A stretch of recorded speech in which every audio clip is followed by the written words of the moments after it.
Hello. তো আজ হচ্ছে দিয়ার বার্থডে। ও দিয়াকে সেটাই তো তোমাদের বলতে ভুলে গেছি। এই দেখো, এই যে মিষ্টি মেয়েটা দেখছো, এটাই দিয়া। তো ওর বার্থডে উপলক্ষে সকাল থেকেই রান্না তো স্টার্ট হয়ে গেছে। আর এখানে বার্থডে গার্লকে আমি সাজাচ্ছি, যেহেতু বার্থডে গার্ল বলেছিল আমার বার্থডেতে তুমিই আমাকে সাজিয়ে দেবে। তো তার জন্য সাজিয়ে দিচ্ছি। তারপর এখানে ও একটু পোজ দিয়ে দিচ্ছিল যে দেখো এইভাবে আমাকে ভালো লাগছে, এইভাবে ভালো লাগছে। তো তারপরে এখানে ওর আশীর্বাদ স্টার্ট হয়ে গেছে। আর এখানে আমি ওর যে গিফটটা দেবো সেটার প্রিপারেশন করছিলাম এবং নিয়েও গেছি ওর কাছে এবং ওকে গিফটটা দিয়েও দিলাম। তো রিয়াকশান ভিডিওটা আমি নেক্সট ব্লগে আপলোড করব। তো এখানে গিফটটা সবাইয়ের খুব পছন্দ হয়েছিল। আর ওর হাসিটা দেখছো গিফটটা পেয়ে। তো এখানে কেক কাটাও স্টার্ট হয়ে গেছে এবং সবাই মিলে খুব মজা করতে করতে কেক কেটেছে এবং কেক কাটার ভিডিওটা আমি ভিডিও করতেই ভুলে গেছি।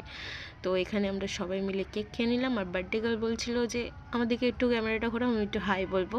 তো আমরা সবাই মিলে খাচ্ছিলাম। আর ওর কেমন লেগেছে দেখো।